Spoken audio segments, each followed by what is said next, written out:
Então essa é a nossa última mensagem em 1 João. E eu quero que vocês abram suas Bíblias, 1 João capítulo 5, né?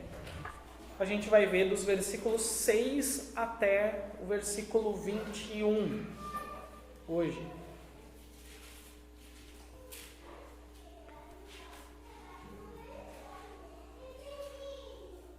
Nós vamos ler juntos então essa primeira parte.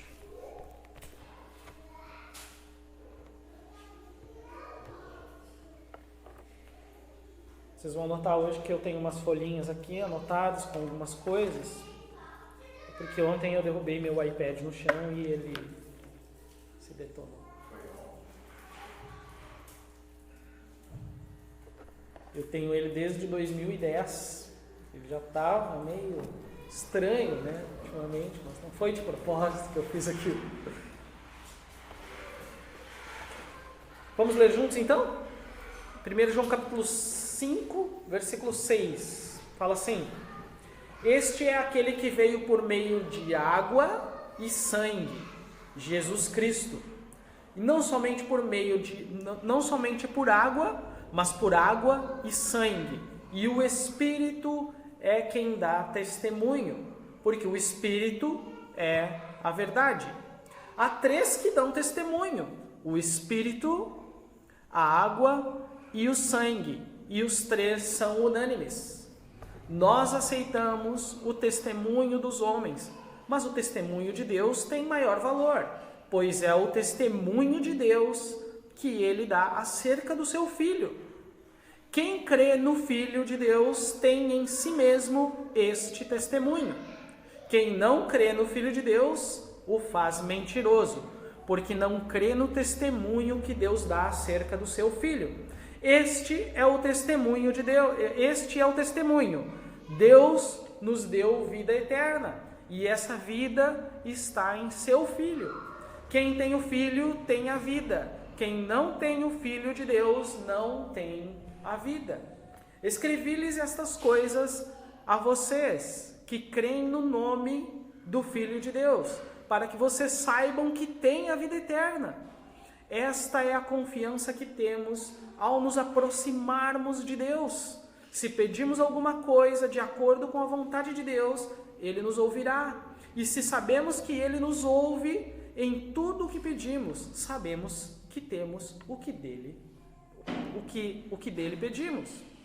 Se alguém vir seu irmão cometer pecado que não leva à morte, ore, e Deus dará vida ao que pecou. Refiro-me àquelas cujo pecado não leva à morte.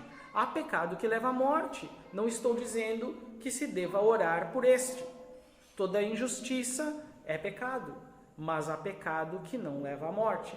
Sabemos que todo aquele que é nascido de Deus não está no pecado. Aquele que nasceu de Deus o protege, e o maligno não o atinge. Sabemos que somos de Deus e que o mundo todo está sob o poder do maligno. Sabemos também que o Filho de Deus veio e nos deu entendimento para que conheçamos aquele que é o verdadeiro. E nós estamos naquele que é o verdadeiro, em seu Filho Jesus Cristo. Este é o verdadeiro Deus e a vida eterna. Filhinhos, guardem-se dos ídolos. Vamos orar então sobre essa palavra. Senhor Jesus, que nessa noite o Senhor possa nos dar a graça de compreendermos o quão insondáveis são as tuas palavras e as tuas promessas. Nós acabamos de ler esse texto em 1 João e pedimos que o Senhor possa abrir o nosso coração e a nossa mente para compreender o quão preciosa é a tua mensagem nessa noite. Que o Senhor possa nos dar a graça de compreendê-la e que o Senhor, através do seu Espírito Santo, possa gerar em nós um entendimento profundo daquilo que tu queres nos dizer nessa noite. Em teu nome, Senhor, eu oro. Amém. Nós sabemos que a carta de 1 João, ela está dividida em 3 tópicos bem simples e eu acabei citando ao longo de toda a carta isso para vocês, né? O capítulo 1 e o capítulo 2 falam que Deus é luz. O capítulo 13 e o capítulo 4 falam que Deus ele é amor, né? E o capítulo 5, que nós acabamos de ler uma boa parte dele agora, fala que Deus é vida. Deus é vida. E esse é o título da mensagem de hoje, que Deus, ele é vida. E é exatamente isso que nós vamos passar a tratar agora, né? Porém, quando nós ouvimos essa frase, a gente pode pensar em algumas perguntas e pode ter algumas questões a respeito disso. E algumas coisas que podem vir à nossa mente são: por que Deus é vida? Por que Deus é vida? Ou, que tipo de vida Deus é? Que tipo de certeza essa afirmação gera em mim? Reparem que esses três tipos de questões, essas três perguntas, elas estão indo uma em direção ao texto, outra em direção a Deus e uma fazendo a relação do que a palavra, do que essa frase, do que essa palavra, do que o texto tem a ver com a minha vida, como ele se encaixa em mim. Abrindo um parênteses aqui, quando nós lemos a palavra de Deus, quando nós lemos alguns textos, algumas perguntas nós devemos fazer para esse texto. Essa é uma forma indutiva de se ler a palavra de Deus. Quando nós lemos, por exemplo, Atos capítulo 1, versículo 8, que fala: e recebereis poder quando o Espírito descer sobre vocês, e serão minhas testemunhas em Samaria, em toda a Judéia, até os confins da terra. Quando nós lemos coisas como essa, as perguntas que nós devemos fazer que poder? O que é Samaria? Onde que fica a Judéia? E aí nós vamos ir atrás das respostas para essas perguntas que nós fazemos. Fecha parênteses. As perguntas quando nós afirmamos que Deus é vida, são: que tipo de vida Deus é? Por que Deus é vida? E que tipo de certeza essa afirmação gera em mim? O que eu tenho a ver com isso? São perguntas naturais que nós vamos fazendo para o texto. Muitas das nossas questões estão relacionadas com o que nos é ensinado, com o contexto em que nós estamos inseridos, ou com as coisas que nos influenciam, com coisas que nós lemos, com coisas que nós assistimos, com coisas que nos cercam na nossa vida, no cotidiano da nossa vida, né? As pessoas para as quais João está escrevendo essa carta, elas estavam expostas a muitos falsos ensinamentos, a muitas doutrinas equivocadas. E uma das doutrinas equivocadas e mais populares da época era a de que Jesus era apenas um homem comum, sobre o qual o Cristo em espírito foi depositado. Essa era uma das afirmações da época. Por que eles afirmavam isso? Porque quando Jesus foi batizado, Deus falou: este é o meu Filho amado em quem eu me agrado. E desceu sobre ele uma pomba, ou o Espírito Santo em forma de pomba, né? Só que quando Jesus foi crucificado, Jesus disse: Deus meu, por que me desamparaste? Ou porque, o que está acontecendo? O que aconteceu? E eles entendiam isso da forma como eu falei para vocês, que Jesus era um homem comum, e o Espírito Santo, ou seja, o Cristo em Espírito, veio sobre Jesus, mas na cruz do Calvário, esse Cristo em Espírito foi retirado de Jesus humano. E isso era o que era ensinado na época, e João está combatendo exatamente essas coisas. João contesta essa doutrina falsa, colocando 3 infalíveis testemunhas para provar que Jesus era o Cristo. ou que Jesus era Deus, que Jesus era homem e também era Deus, que Jesus era 100% homem e 100% Deus, né? Essas três testemunhas que João coloca estão ali no versículo 6, né? Que eu quero ler com vocês.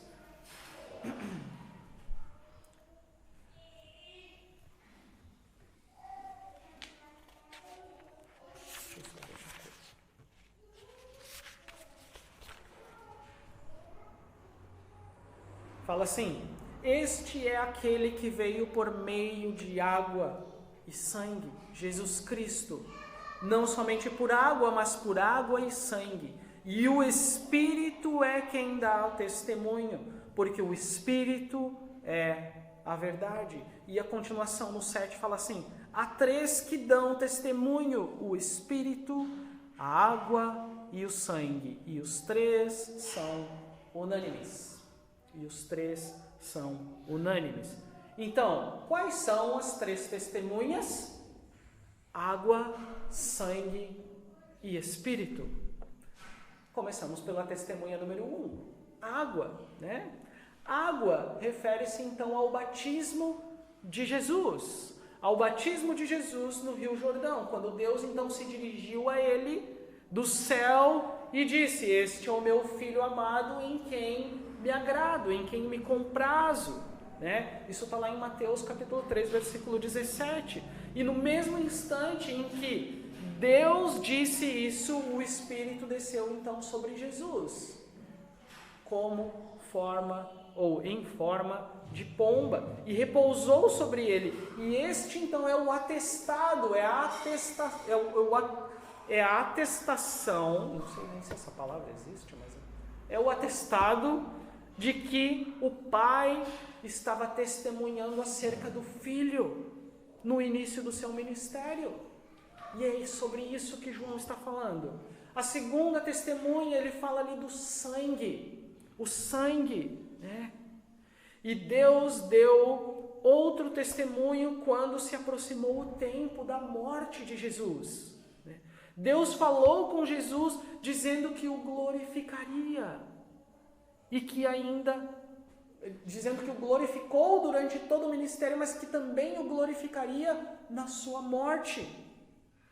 Diz assim João capítulo 12, versículo 27 e 28. Fala assim: agora meu coração está perturbado. E o que direi? Pai, salva-me desta hora? Não.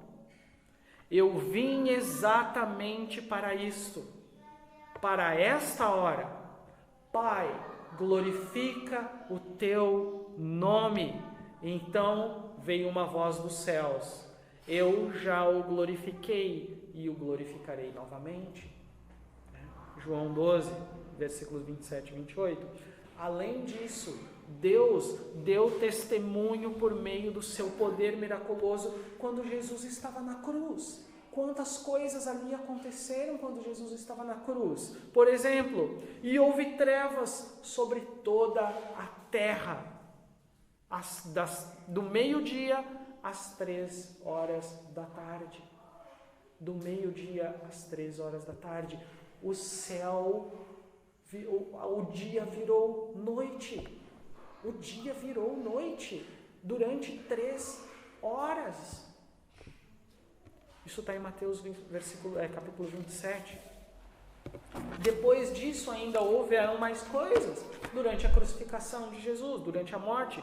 Diz assim: depois de ter bradado novamente em alta voz, Jesus entregou o seu espírito, Jesus morreu. Né? Naquele momento o véu do santuário se rasgou em 2 partes, de alto a baixo. A terra tremeu e as rochas se partiram. Os sepulcros se abriram e os corpos de muitos santos que tinham morrido foram ressuscitados. E saindo dos sepulcros, depois da ressurreição de Jesus, entraram na cidade santa e apeceram a muitos. Quando o centurião e os que com ele vigiavam Jesus viram o terremoto e tudo o que havia acontecido, ficaram aterrorizados e exclamaram: verdadeiramente este era Filho de Deus. Está em Mateus capítulo 27, versículos 50 até o 54. Conseguem imaginar uma coisa dessas acontecendo? Mortos se levantando e andando. Alguns de vocês vão dizer assim, podem pensar, é o apocalipse zumbi, né? É aquele filme que eu gosto muito daquele filme como que é o nome daquele cara mesmo? Brad Pitt, dos zumbis lá, né? Que seguido dá toda hora na televisão, né? Mas é uma coisa que a nossa mente não consegue alcançar isso. A nossa mente não consegue alcançar. Nós não conseguimos imaginar uma coisa dessas aqui acontecendo. Mas a palavra de Deus diz que aconteceu. Aconteceu, né? Então Jesus Cristo, ele não recebeu o direito de ser chamado Cristo em seu batismo e depois ele perdeu esse direito na cruz. Não! Nas duas ocasiões, Deus deu testemunho da divindade de Jesus, tanto no batismo quanto na crucificação. Nós conseguimos ver isso. E a terceira testemunha? A terceira testemunha é o Espírito Santo. E o Espírito Santo, ele foi concedido para dar testemunho de Cristo. Testemunho de Cristo. João, capítulo 15, versículo 26, fala assim: quando vier o conselheiro, essa era a promessa de Jesus, quando vier o conselheiro, que eu enviarei a vocês, da parte do Pai, o Espírito da verdade que provém do Pai, ele testemunhará ao meu respeito. Ele testemunhará ao meu respeito.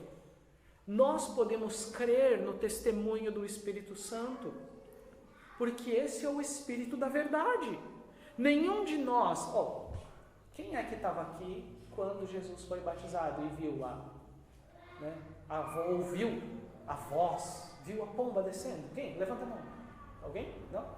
Nenhum de nós, né? Nenhum de nós estava lá. Quem estava lá quando Jesus foi crucificado? Para dizer, não, isso é verdade, isso aqui é verdade. Eu estava lá, eu vi. Não, nenhum de nós estava lá. Nenhum de nós estava lá. Né? Mas o Espírito Santo, ele estava e ele atesta que isso aqui é verdade. Ele que confirma dentro de nós que as Escrituras, que a Palavra de Deus é verdade. Ele é que dá testemunho de Jesus. O Espírito Santo é a única pessoa ativa na terra hoje que estava presente durante todo o ministério de Jesus na terra. Ele estava lá. Né?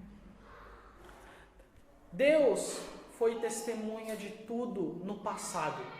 Deus foi testemunha de tudo no passado, tanto quanto com o que aconteceu com Israel durante toda a trajetória, quanto com o nosso passado. Deus é testemunha. O Paulo falou muito bem ali. Quantos de nós conseguem lembrar de como nós éramos antes de Jesus? Nós conseguimos lembrar de como nós éramos antes de Jesus, né? Deus sabe quem nós éramos. E o Espírito Santo hoje atesta em nós sobre quem Jesus é, que Ele é a verdade.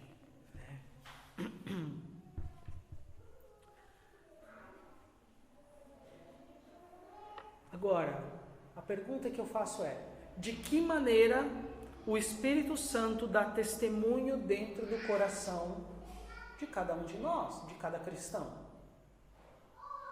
Como ele faz isso? Como?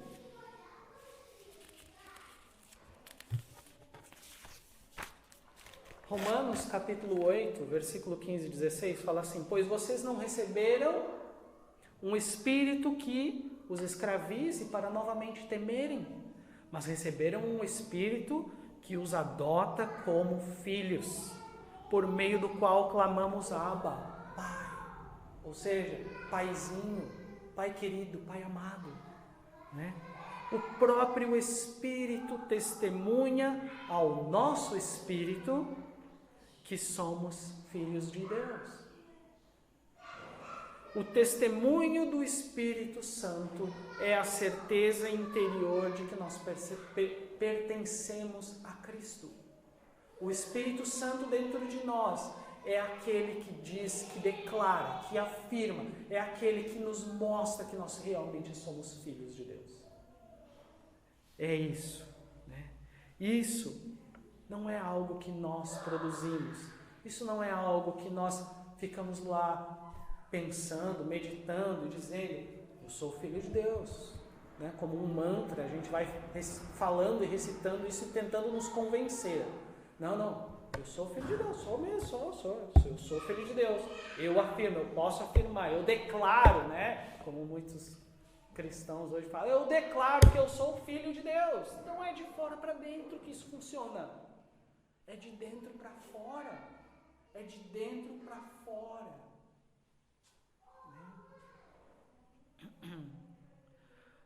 O Espírito também testemunha a nós por meio da palavra de Deus.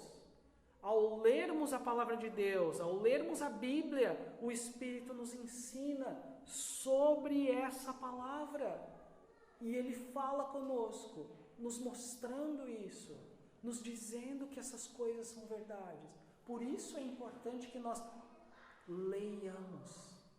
E por isso era tão importante, por exemplo, há um pouco mais de 500 anos atrás, quando Lutero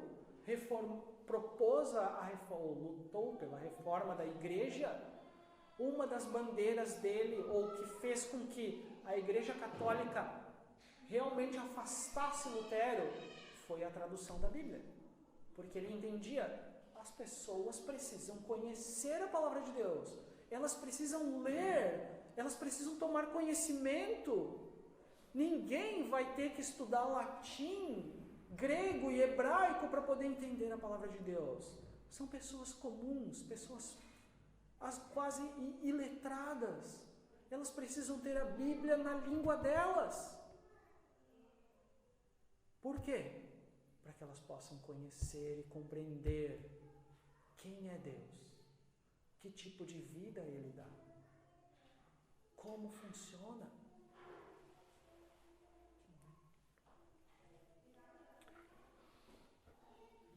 Continuando, versículos 9 e 10. Fala assim, nós aceitamos o testemunho dos homens, mas o testemunho de Deus tem maior valor, pois é o testemunho... Nós aceitamos o testemunho dos homens, mas o testemunho de Deus tem maior valor, pois é o testemunho de Deus que Ele dá acerca do seu Filho. Quem crê no Filho de Deus tem em si mesmo esse testemunho. Quem não crê em Deus o faz mentiroso, pois não crê no testemunho que Deus dá acerca do seu Filho.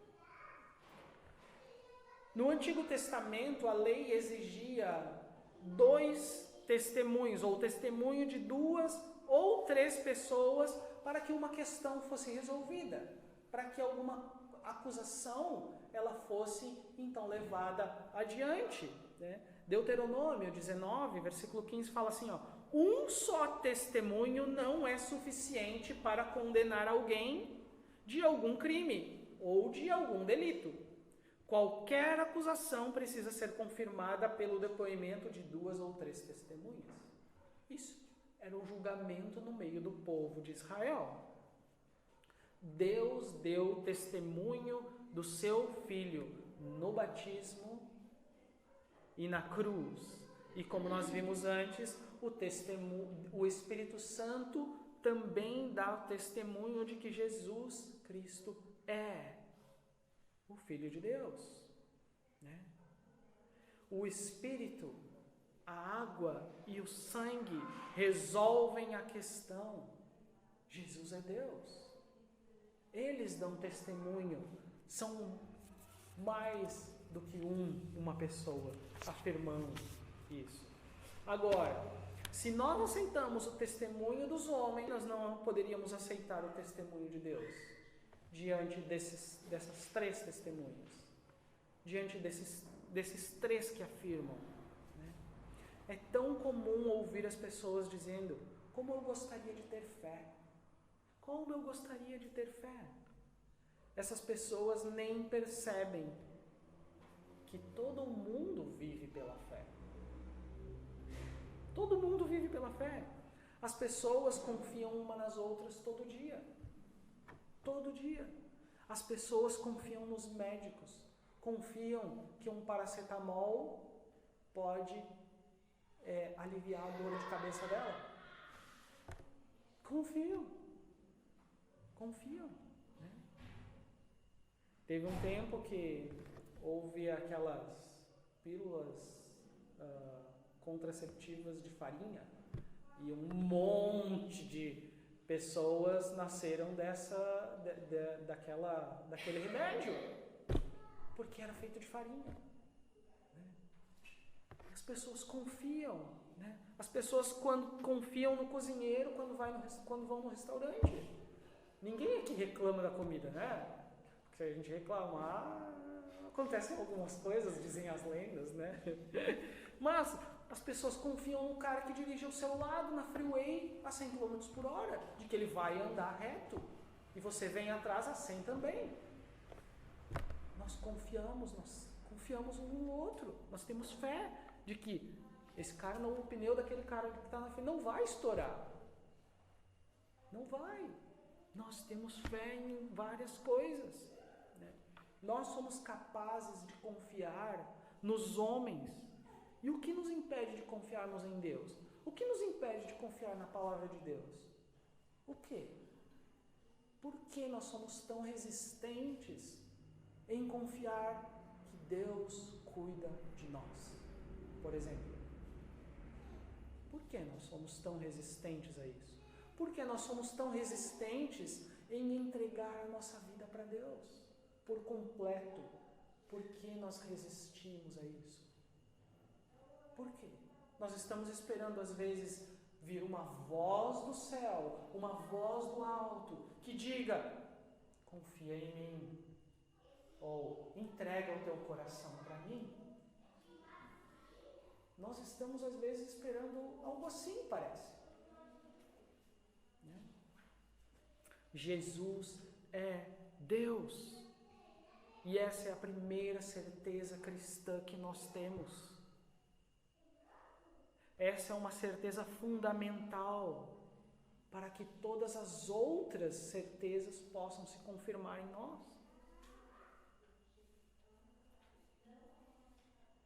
Mas e as nossas três perguntas do início? Vamos responder elas. Versículos 11 até 13. Fala assim: este é o testemunho. Deus nos deu a vida eterna, e essa vida está em seu Filho. Quem tem o Filho tem a vida. Quem não tem o Filho não tem a vida.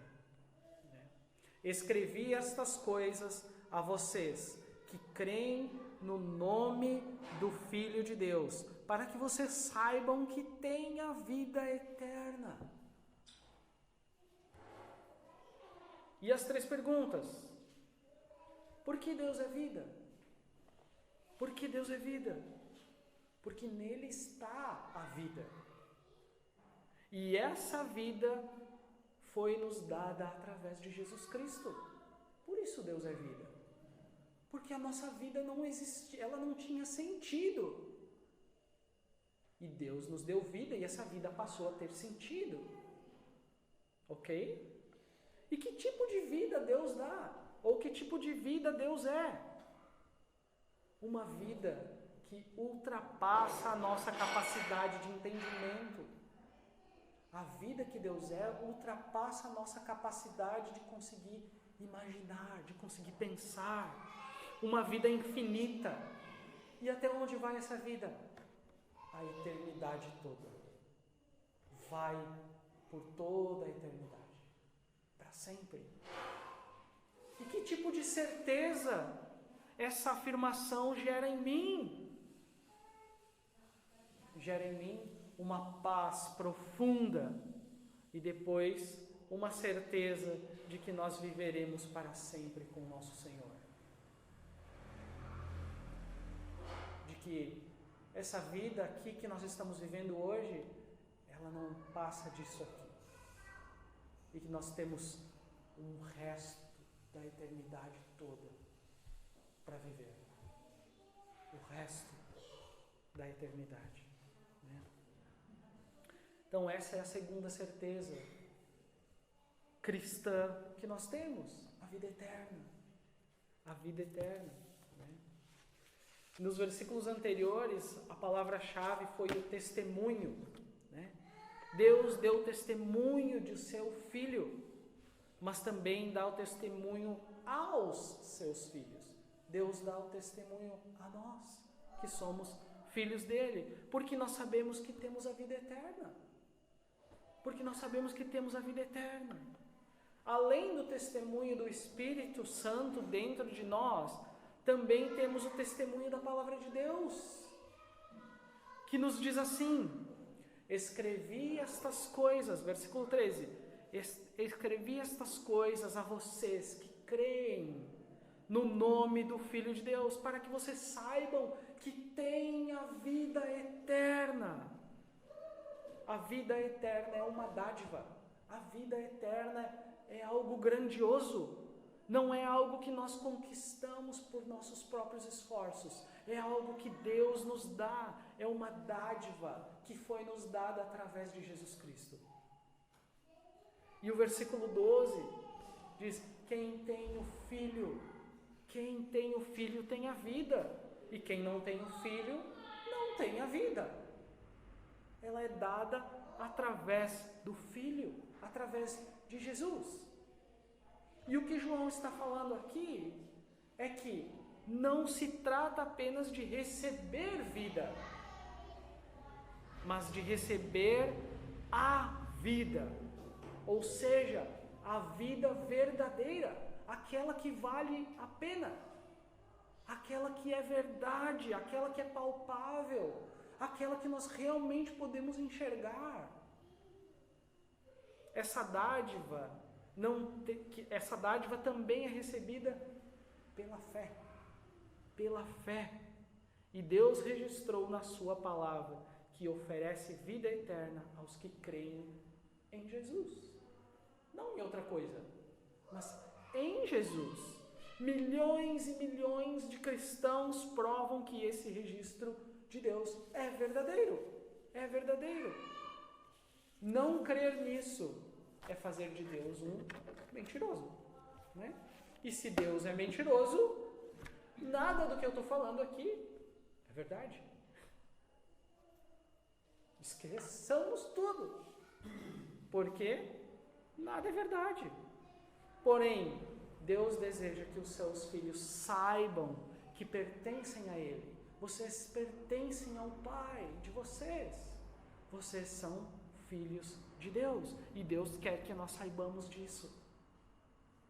Deus também quer que nós saibamos que nós temos vida eterna.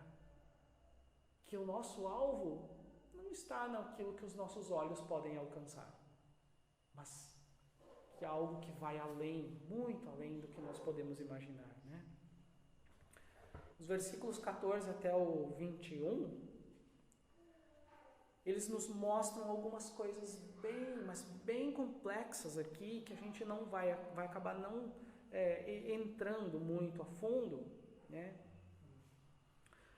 Mas João, ele escreve essa carta inspirado pelo Espírito Santo de Deus.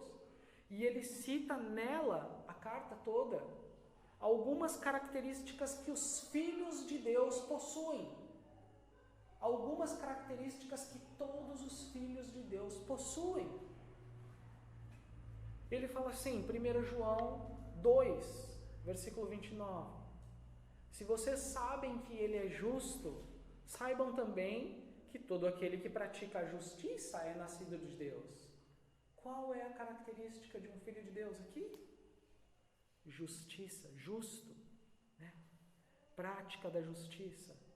1 João 3, versículo 9, ele diz, todo aquele que é nascido de Deus não pratica o pecado. Não pratica o pecado, porque a semente de Deus permanece nele. E ele não pode estar no pecado porque é nascido de Deus. Qual é a característica do Filho de Deus aqui? A semente de Deus dentro dele. Né? 1 João 3, versículo 14. Sabemos que já passamos da morte para a vida porque amamos os nossos irmãos. Quem não ama permanece na morte. Qual é a característica de um filho de Deus aqui nesse versículo? O amor aos irmãos, o amor pelos irmãos. 1 João 4, versículo 7 diz, amados, amemos uns aos outros, pois o amor procede de Deus. Aquele que ama é nascido de Deus e conhece a Deus. Qual característica nós vemos aqui de um filho de Deus?